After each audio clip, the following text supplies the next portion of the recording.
Closed captioning for Justice and Law Weekly is provided in part by the Clifford Law Offices in support of quality public television for the Chicago area.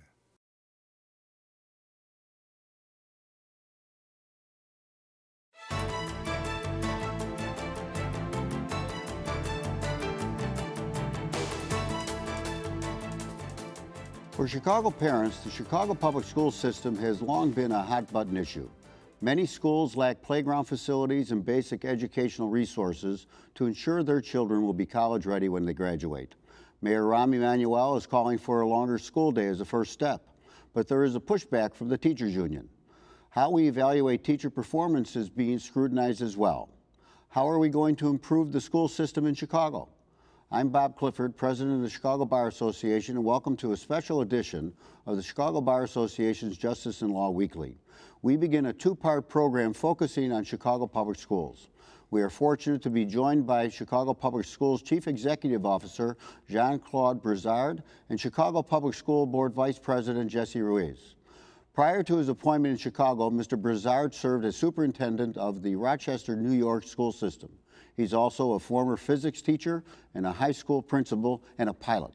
Mr. Ruiz is partner with the law firm Drinker Biddle Reath, where he concentrates his practice in mergers and acquisitions and public service. Prior to joining the Chicago public school system, he served as chairman of the Illinois State Board of Education. He is active in the Hispanic community and currently serves as legal counsel to the Illinois Legislative Latino Caucus and its foundation. Thank you so much for joining us, gentlemen. Thank you. I know how busy you both are, and I can't thank you enough on behalf of the Chicago Bar and our viewers for being here today. Thank you. Superintendent, let me begin by asking you, in a job like yours, you have to have an incredible ability to envision the big picture. Where'd you learn how to do that? You know, wow. I guess I had a great education growing up in the public schools in New York City. I've learned a lot about systems and being systematic and systemic in approaching reform efforts and looking at all of the issues that perhaps affect great schools or quality schools. And when you look at all the pieces and in the puzzle, it makes sense. And so what you have to do. Right. I noticed in researching your background, and I don't think the viewers need to go over that. I think they're more interested in hearing about your plans and your mission. But you have, in fact, concentrated your education on both being in the classroom, what goes on in the classroom, and the administration of a school system. Is that a fair statement? Oh, absolutely. Yeah, and you're a teacher at heart in many ways. Once a teacher, always a teacher. What's the primary mission of the Chicago public school system? What should it? What is it? What is it? What was it going? Or how you're changing it? Where are you going with this? You know, when you look at what parents want, I mean, they want a great school in their neighborhood. So our premise is very simple. We want to create a system of great schools, not necessarily a great school system, but a system of great schools. Everybody wants great schools. So the big question for us then is, how do you make sure every school is good, and what goes into the ingredients or the pot to create great schools? And all of that will identify the work you have got to do to make sure you have a system of great schools. And how do you interact with the leaders in the individual schools to achieve that goal? I think you've hit the nail on the head. It is about the leadership of the school. It is about the principalship. Good schools or good principals and the schools tend to have sort of a mutualistic kind of relationship. Schools take on the personality of great leaders. So if you start with a great principal, if we put that as the premise, as the foundation for a good school, good principals understand that the primary job is teacher selection, teacher retention, sometimes, yes, teacher exiting, but really it is about making sure you've got great teachers in the classroom because they'll take care of the kids. So a principal's job is to make sure there's coherence and making sure that they're doing a phenomenal job of focusing on that particular part of the job. And do you how many schools are there under your umbrella? About 670 plus the charter schools. And do you go to each and every one of those schools? I'm making my way there. So I'm going to about 2 schools a week, and I'm hoping to visit them all, hopefully within the next 12 months. Right. You know, everyone in Chicago, of course, has read what the mayor has been asserting about the lengthening time of the school day. What's your vision of where you'd like to see that, and that there's a pushback from the teachers union, and recently a decision by a labor relations board against the mayor's view? Where are we going with this? You know, it's interesting that we are even having an argument about making the school day longer. If you want to be a great pianist, you've got to practice. You want to be a great baseball player, you've got to practice. If you want to be a great reader, you've got to read. So when you look at time on task and practice time and time in front of a teacher, that is critical for student learning. And when you take a look at the data in front of us, Chicago is lagging the rest of the country when it comes to the national assessments. When you compare our reading, passing in reading and math compared to the rest of the country, we are lagging most major cities in America. And if you correlate that to the length of the school day, it's a perfect correlation. So the issues that we have are not by accident. Perhaps the way the system was designed, it wasn't designed to serve all kids. At 5 hours and 8 minutes, we've got one of the shortest school days in the country. So we know by itself that is not a panacea, but it is a means to an end. It is the first tool we're looking to give to teachers, in addition to great curriculum, in addition to great training for teachers, great training for principals. All of that has to be part of the mix, but you need the time to practice, time to teach for us to get to what we have to actually get to. Why the pushback from the union? You know, I find that interesting because I've talked to Karen Lewis about that. But she's the president of the union. Yes, so she has said publicly that we would need a longer school day. She's pushing for 75 minutes. So she's actually admitted that we have to do this publicly. She wants to copy or perhaps model the lab school. We're pushing for 90 minutes in the elementary schools. We're still debating the high schools. I think the push that we've had on a longer, better school day is what we're hearing from the union as well. So I think we are beginning to agree on the end. The means is what we have to discuss. The how to actually get to the goal, I think, should be our discussion, what the mayor calls a high-class conversation. Not if, but how. Well, at the end of the day, it's about the kids. It has to be. It has to be driven by the kids. Absolutely. Yeah. Mr. Ruiz, at the risk of being patronizing to you, I know you to do the work you do for the Chicago public school system as a matter of public service. Sure. So thank you on behalf of all of us for that. Why do you do it?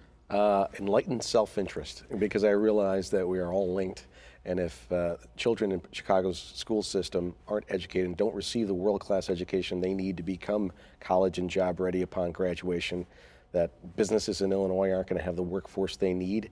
Those businesses aren't going to hire me when they need a lawyer, a corporate lawyer, and so we're all in this together. If our fellow citizens, and particularly our youth, aren't becoming educated, they're not going to be able to pull the load, so that, you know, when we all get a little bit older, they're going to be the leaders and taxpayers in our nation, and we're going to depend on them.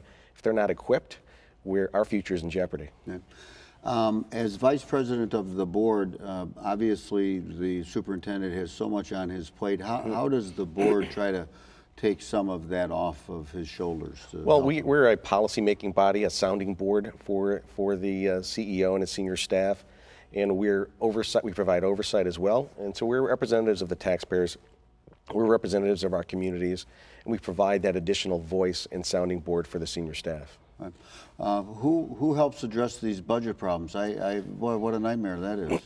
Tell us about the budget problems. Well, the budget problems are we had a deficit, and approximately $600 million deficit on about total $6 billion budget, and including capital, and so those are real challenges to face, and we have to help the staff. They come up with the proposals, and we comment on that, which is typically how it works between a board and senior staff and management. And so there's a lot of discussions that go into, and a lot of listening. You know, there were budget hearings across the city.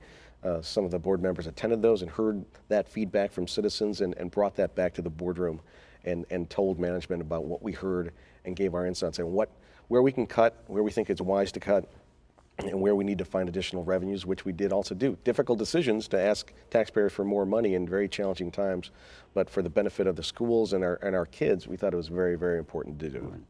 Superintendent, how do you address the issue of the budget from your perspective? I mean, do you just go in and slash and burn staff and close down facilities? How are you addressing that consistent with your mission? You know, I think the second part of your question, I think, gets to the answer. So the question is, what is the mission? Right. What are our priorities, and where do we invest our dollars? Most people, when they look at a budget shortfall, they tend to cut 10% across the board. That is not, in our opinion, a smart way of doing business. You take a look at what's important to kids, what's important to families, what will get us to college and career readiness, and you actually fund that and you make that happen. So given all the things that we have to do, you've got to make sacrifices. So we invest in what we know is successful, and we don't invest in failure. So that's exactly the premise that we use to making sure that we do what's right for kids. At the same time, I'm also a big proponent of school-based budgeting. So allowing principals and their teams to decide how best to resource what they see as important. Don't always believe that central administrators top down should be dictating to what schools should be doing every single day. So if you allow a school to organically build a resource allocation or build a resource around priorities, you have a budget that grows organically from schools. But principals have to be taught about the three most important resources that they actually have in their arsenal. That's money, that's people, and that's time. Those three are critical to making sure we have student success. Wow, you make it sound so easy, and yet I know. You know, I have two daughters, and one of whom taught in the Chicago public system at the high school level, and she'd go to class at the beginning of the year and wouldn't have enough supplies. Yeah. They'd have books that were out of print. And I believe that those same things are taking place today. Do you have an emergency team that tries to address fundamental problems like that are really taking place down at the ground? So when you look at the total pot of money to make sure that schools have what they need, one is that we need to get an advocate for more money from state and perhaps federal. At the same time, I'm also a huge proponent in making sure that you fix your house. So I'll be the first to tell you that I don't think we spend our money wisely all over the place, which is the work we've been doing going back to May, making sure that the pot of money that we have currently available to us is spent well, and goes to our priorities. So no one's going to argue that we don't need a few more dollars in public education, but I also know that money does not always equate success. It facilitates success. So one, fix our house and fix it well, making sure kids have the textbooks they need, the technology they need, the quality teachers they need, the materials that they actually need. So making sure that we are very efficient and also invest in what we know works in terms of making sure kids are college and career ready. Then you can go out and advocate for more if you need it. But first things first, fix the house, fix what we have currently in front of us. You just mentioned college and career ready. Mm-hmm. Does every kid in the Chicago public school system, in your mind, have to go to college? No, but everyone should be college ready. And there is a difference. Even today's career and technical education program, what we used to call vocational programs, right, and that was the principle of a school like that. Today's technology programs require that kind of preparedness. So, for instance, I tell people that today's auto technician is not your grandfather's mechanic. Right. It's a very different kind of car, very different kind of technology. I actually have a colleague who was at a Toyota plant in Alabama, and he asked the leadership in the plant, what do you want high school kids to know to get a job here out of high school? And he was told, make sure they're ready for a 2-year college. If they're not, we have no use for them. So the world's changed. Right. So we've got to make sure every kid is ready for what comes after high school. Yeah. Going back to the dollars for a moment, and then bringing in technology, are we doing an adequate job of getting out of Washington what we're entitled to for our children and to help this funding and help you with the work you have to do? I think Washington does a decent job in trying to fund things in categories. The title monies, Title I, Title II, etc. I think the bigger issue goes back to Illinois and the state of Illinois and how it funds its schools. I think that's where perhaps we have to focus on making sure that there is equity in funding across the state. Right now, we fund schools based on property taxes across the state, and I find that to be inequitable, because if you have an affluent community with a large tax base, you're going to get the dollars you need. So we have to be much more creative in how we fund schools across the state to make sure that we have equity across the system. At the same time, I also know and will say that we have a responsibility to be frugal with taxpayer money and to make sure we're investing it in the right places. You were telling us an anecdote earlier about some fourth graders who were able to use some technology on an iPad, and then they went back to class and they had the books, and they said, hey, wait a minute, they want an iPad. So what's your vision of where the CPS will end up with computers and the use of those in the classroom for the kids? I look forward to the day where the textbook goes obsolete and disappears from our classroom. Is that day coming? Oh, it is coming. It's a matter of when. You know, they are static materials. They don't change. And today's young person wants an interactive way of learning. I have a 22-month-old son. He works the iPad better than I do. Isn't that amazing? It's 22 amazing. months. 22 months. He gets to his apps, he gets to his books. You're in trouble. Oh, absolutely. In fact, at times we have to put the iPad away because he forgets his books. But when you look at learning today, it has to be interactive. We've got to bring the world into the classroom. So it may not be an iPad or a computer, but somehow we have to bring the World Wide Web, we have to bring the internet into the classroom and allow kids to access data and access material in real time in an interactive way, so they can connect dots and extrapolate and make decisions and make assumptions and analyze. So it's not just about gathering information, but doing the analysis. So if kids take the time or take too much time to just gather information, you will lose valuable time around the analysis, around the higher order thinking skills and work that we need. And we have a new set of curriculum coming our way, and we're taking a jump on this here in Chicago with the Common Core standards that pushes teachers in a whole different paradigm around teaching. So it's not just a computer, but a way of engaging text and data in a very different way than what you have today in textbooks, which are very, very static. Mr. Ruiz, you go down to Springfield quite a bit, as I recall. Used to.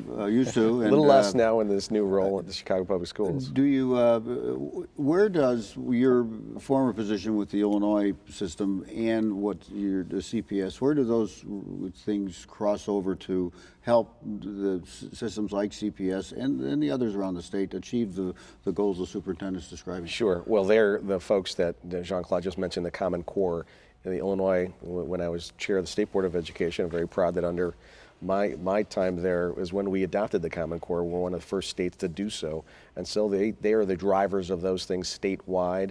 They're also the vehicle through which state funding comes, and the state education budget is advocated and decided by the Illinois General Assembly. So we're the proponents of trying to get more resources for all the 873 school districts across the state of Illinois. And so it's critical that we have that body there advocating on behalf of all the districts, but they perform an oversight role as well in terms of administering the statewide tests.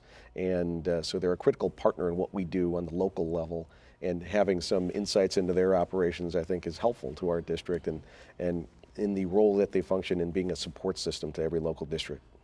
Speaking of critical partners, I can't help but believe that the community itself needs to rally behind the superintendent, the visions that he's talking about, to help advance the agenda. I kind of view that as the board's role to get out there and make that happen. What are you doing about that? Well, we get out to the community, and we're easy targets. We're members of the community, and folks see us, and we get out and we go to events, and folks always bend your ear, which is great. I mean, that's what we're there for, to be to be amongst those critical friends who not only support us, but also give us a nudge if we're not doing things that they think are in the best interest of the district and the kids. But if we only have just under 700 schools under his umbrella, why can't we have corporate community adopt one or more?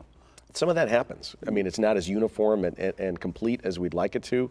But for example, my wife's law firm has been a partner with the school for over 2 decades, and Newt Minow started this program. Yeah, this is Sidley and Austin, one of the greatest firms in this city. And she oversees a partnership with Canoon that is very vibrant, very dynamic. She was just there yesterday morning, and they have tutoring programs, they have mentoring programs. Sidley's a great model for how every company, every organization and business organization in this city should adopt a school and partner with a school and bring the resources, not only financial, but of having individuals who may look like some of those students serve as role models and show them what you can achieve if you obtain your education, become prepared and equipped to do whatever you'd like to do in our society. Right. Superintendent, where do charter schools fit into all of this mix? I mean, what's different about them than from what you see at some of these schools you've been visiting? Well, charters initially were designed to be a laboratory of innovation to inform the work of regular district schools, but they've become a choice for parents. So I see charters as a viable part of our portfolio of offerings to parents, as well as contract schools like AUSL. So what we're looking for operators or people who can create phenomenal, great neighborhood schools, no matter where they are. So charters, contract. So don't have a quota that I'm looking for, but I'm looking at quality across the city and where I can woo people in, whether they're CPS, AUSL contract, or charter schools into different parts of our community to create great schools across the city. And the charter schools are, is there a disparity in funding? It seems to me just viscerally that charter schools seem to have more resources than other schools. Well, I actually believe that there is a disparity in terms of per pupil funding for charters versus CPS schools, and we're looking to address that. But a lot of charters do get private monies because they're very good at creating those partnerships. They're very good at leveraging the foundation community. Plus, you have a few folks who really believe in their mission because when you look at the data, some charters do well, and people love to invest in success. So some charters do really, really well at leveraging foundation dollars to support the work that they have to do. In some cases, honestly, they have to. My wife is actually opening a charter school in New York. Right before we left, she applied for it, and she has to get her own facilities. She has to come up with nearly $1 million to either buy a facility or pay to rent that. That is not funded by the district or by the state. So she has to go out to foundations and begin to find ways of leveraging that kind of dollar. It's a difficult task, and one I really believe we should begin to assist charter schools in making it easier for them to serve our community. Again, investing in good charter schools, not the ones who are failing. And the ones that are failing, are you in a position to close them down? Yes, and we will. We've developed a way of, right now is being vetted across the city, a way of measuring, looking at charter schools and public and district schools. We believe we should have one metric to measure success, and everyone should be filtered through the same metric. Right now, the charters use a different assessment system than we do, and we're creating a compact that will allow us all to use the exact same assessment system.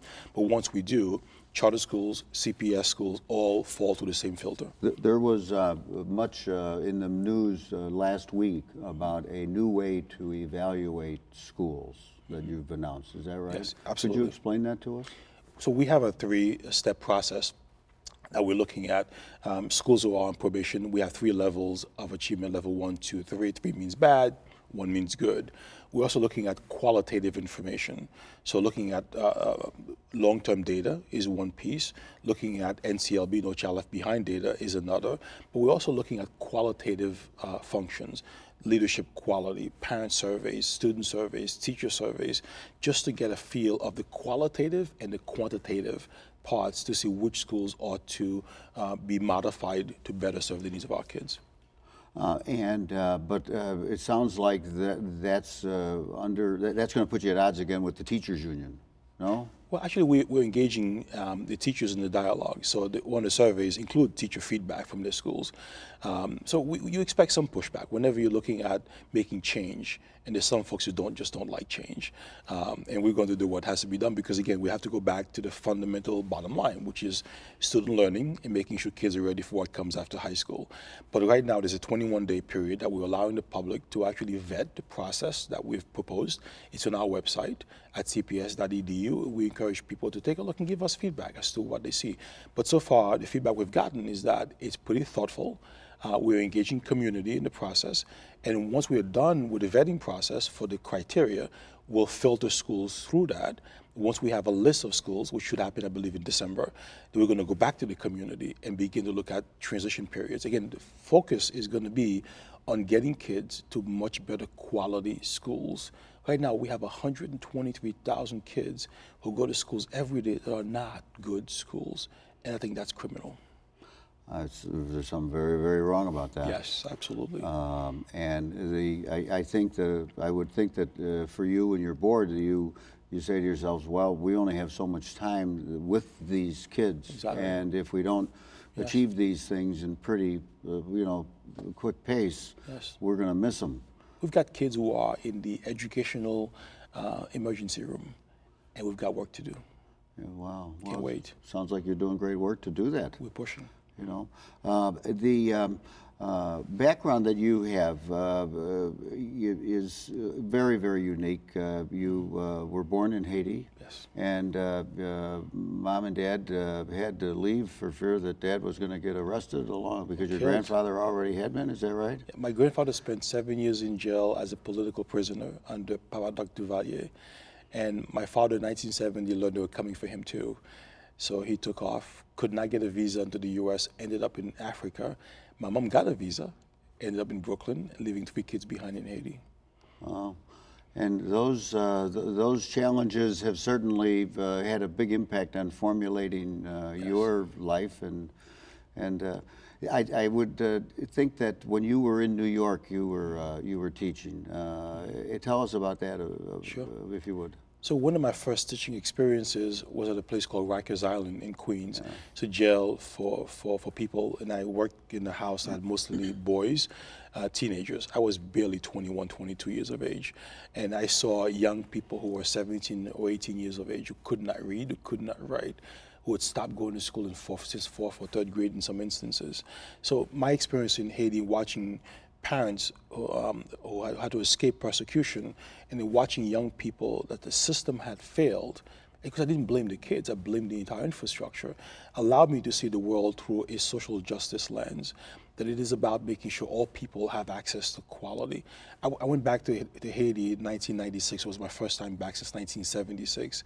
I actually cried walking around looking at some of the devastation before the earthquake. And you see how people lived. I mean, again, you saw wealth juxtaposed to extreme poverty. Really begin to help you understand that as a society, we can't allow this to continue. It is not about me and my kids. My kids will be fine because they have a middle-class parent who understand how to access the system. We've got to make sure that every parent, every child know how to access the system to do what's right for their kids. Okay. Well, we'll continue this in a moment if we may. Mr. Brizard and Mr. Ruiz, thank you for taking the time with us and your candid insights on the many reforms of the Chicago Public Schools. I look forward to continuing our conversation in a few minutes. Viewers, please join us again for next week for part 2 of our discussion about Chicago Public Schools. I'm Bob Clifford. Thank you for watching the Chicago Bar Association's Justice and Law Weekly.